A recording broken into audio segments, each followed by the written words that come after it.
Bom dia, querido irmão, querida irmã, você que nos acompanha nesse momento pelas ondas da Rádio Comunidade FM, pela web Rádio Nossa Mãe de Pirité. Sou o padre Frei Inácio José, pároco da paróquia de Nossa Senhora das Mercês, Arquidiocese de Belo Horizonte, mestre em Teologia Bíblica pela Faculdade Jesuíta de Filosofia e Teologia, AFAGE. Seja bem-vindo ao nosso programa Pão da Palavra, seja bem-vindo ao nosso canal Palavras de Redenção. Se você está passando aqui pela primeira vez, deixe seu like, faça sua inscrição, deixe seu comentário, compartilhe este canal para todas aquelas pessoas que gostam de meditar a Palavra de Deus, sobretudo a Palavra de Deus proclamada, meditada a cada domingo. Sou o autor e escritor do livro A Misericórdia como Caminho de Salvação, uma análise exegético-teológica de Mateus, capítulo 25, versículo 31 a 46. Foi meu trabalho de conclusão do mestrado em Teologia Bíblica, né?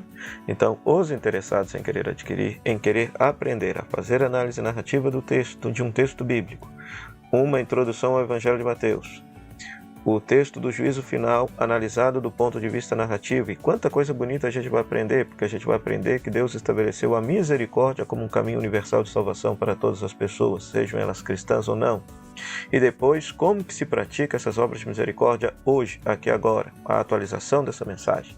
Uma vez que o Papa Francisco pede para que cada um de nós sejamos uma igreja da misericórdia.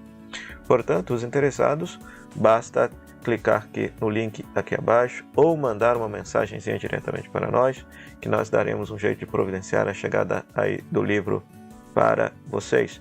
Lembrando que no próximo dia 31 de maio estarei em Bom Sucesso lançando esse livro lá na paróquia de Nossa Senhora do Bom Sucesso. Então, querido povo de Bom Sucesso, estejam lá presentes, estaremos com 40 exemplares lá para serem vendidos, tá bom? Pois muito bem, querido irmão, querida irmã, nós estamos celebrando o 5º domingo do tempo da Páscoa e a palavra de Deus nesse dia é Atos capítulo 6, versículo 1 a 7, primeira carta de Pedro, capítulo 2, versículo 4 a 9, e João capítulo 14, versículo 1 a 12. Vamos meditar com alegria a santa palavra de Deus.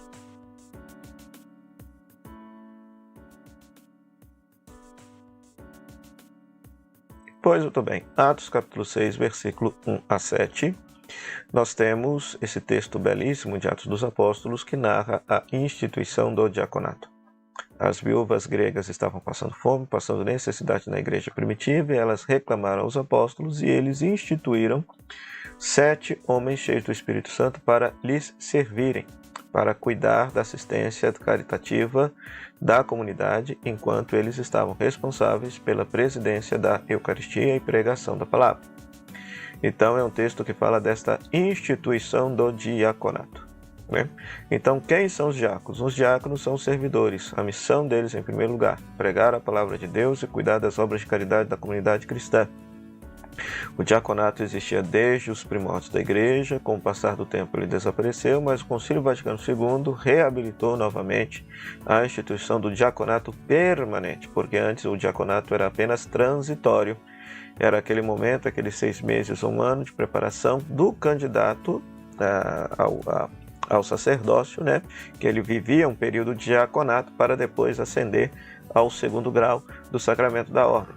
Mas agora também homens casados podem ser ordenados diáconos e exercer na comunidade cristã o sacramento do batismo, o sacramento do matrimônio, a celebração da palavra e celebração de exéquias, além de cuidar, presidir de todas as obras da caridade da comunidade cristã.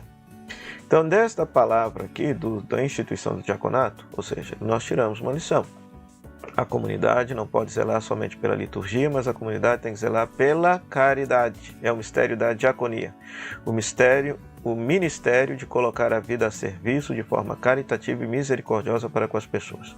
Então, uma comunidade cristã completa, uma comunidade que celebra Cristo na liturgia, mas que também serve a Cristo nos mais pobres por meio do diaconato, por meio da diaconia. Então, peçamos ao Senhor que nas nossas comunidades cristãs essas duas dimensões estejam plenamente unidas. O serviço, a adoração a Deus pela liturgia e o serviço aos pobres pela caridade. Depois, a segunda leitura, 1 Pedro, capítulo 2, versículo 4 a 9, nós temos esse trecho belíssimo desta catequese batismal, que é a carta de Pedro. E esse texto vai nos dizer de forma bem clara: vós sois a raça escolhida, o sacerdócio santo. Nós devemos nos aproximar da pedra viva que é Cristo, pedra angular de toda a igreja. Esta pedra que foi rejeitada pelos homens se torna a pedra angular, na expressão lá da carta de Efésios, e nós somos pedras vivas nessa construção espiritual que é a igreja. Agora, o detalhe aqui nesse texto está que nós somos um sacerdócio santo, que nós devemos oferecer sacrifícios espirituais a Deus. Então isso é muito interessante. Por quê?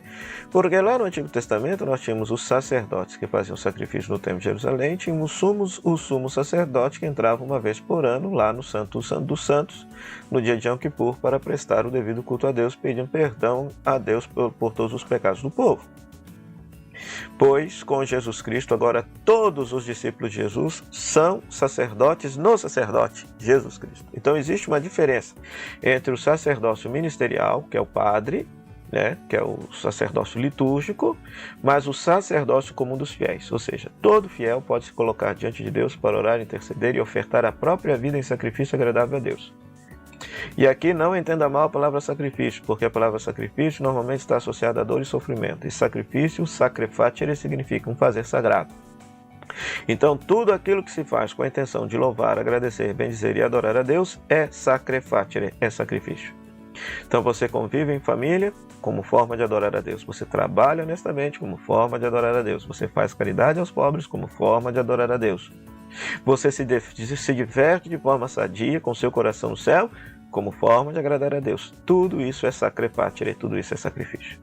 Então, dessa segunda leitura, nós aprendemos que nós somos uma raça escolhida e um sacerdócio santo, um sacerdócio do reino. Que tudo aquilo que nós fizermos deve ser feito para louvar, adorar e agradar a Deus. Uma expressão que comumente se repete no Novo Testamento é que tudo, quer comamos, quer bebamos, tudo nós devemos fazer em nome de nosso Senhor Jesus Cristo. Devemos fazer como se nós fôssemos a pessoa de Jesus Cristo. E isso seria o nosso sacrificere, isso seria o nosso fazer sagrado.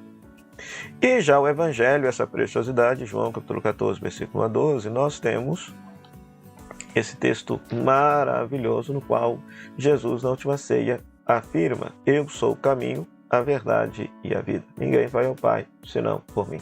Jesus está se despedindo dos seus discípulos, então bate um clima de tristeza, depois que Jesus lava os pés dos discípulos, então está dizendo: estou indo para a casa do meu Pai, para preparar-vos um lugar, na casa do meu Pai tem muitas moradas, e eu vou voltar para buscar cada um de vocês. Então aqui, nós já aprendemos uma lição.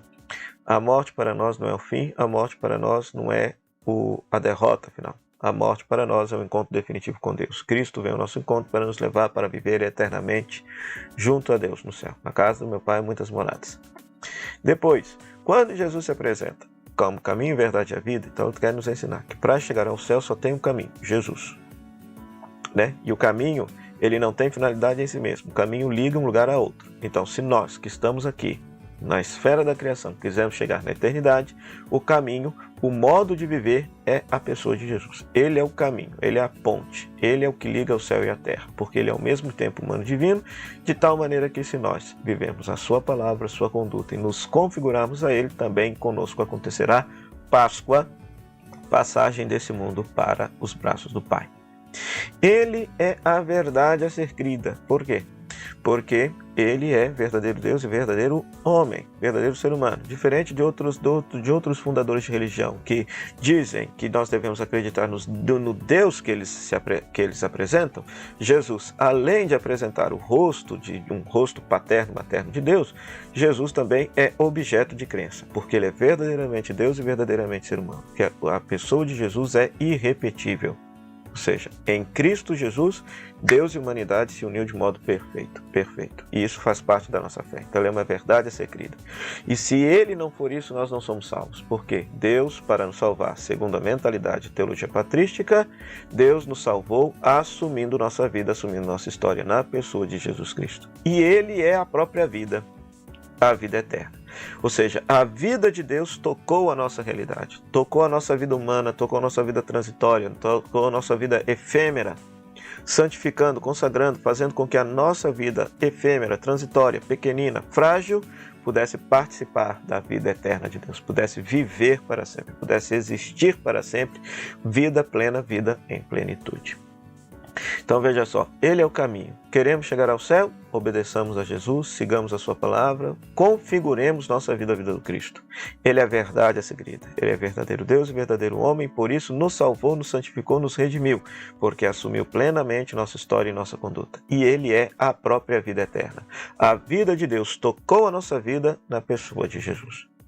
Então que belíssimo isso. E tudo isso para nos mostrar que Ele já está lá no céu glorioso, preparando para nós um lugar. E se nós formos fiéis ao seu santo evangelho, haveremos de chegar lá também. Peçamos ao Senhor, portanto, que conceda a cada um de nós a graça desta fidelidade. Oremos. Ó Deus, Pai de bondade, que nos redimistes e adotastes como filhos e filhas, concedei-nos que creem no Cristo a liberdade verdadeira e a herança eterna. Por Cristo nosso Senhor. Amém. O Senhor esteja convosco. Ele está no meio de nós. Que a bênção de Deus Todo-Poderoso, Ele que é Pai, Filho e Espírito Santo, desça sobre você, sobre sua família e permaneça para sempre. Amém. Meu muito obrigado à Rádio Comunidade FM, que nos cede esse espaço para pregar a Palavra de Deus, a Web Rádio Nossa Mãe de Birité, que também nos cede esse espaço, a você, querido rádio ouvinte internauta, pela sua audiência. Nós estamos aqui, aproveitando mais uma vez, convidando você a deixar o seu like, se inscrever no nosso canal, porque todos os dias nós temos aqui conteúdo novo, o Evangelho explicado em 1 minuto, nós temos conteúdo teológico, conteúdo bíblico, e para que vocês possam aprender cada vez mais a Palavra de Deus. Estamos divulgando também essa nossa peregrinação à Terra Santa, em junho do ano que vem. Interessados poderão entrar em contato com a Kelly Melo, cujo telefone de contato estará aqui abaixo. Até o próximo programa, o Pão da Palavra, se Deus quiser. Tchau, tchau.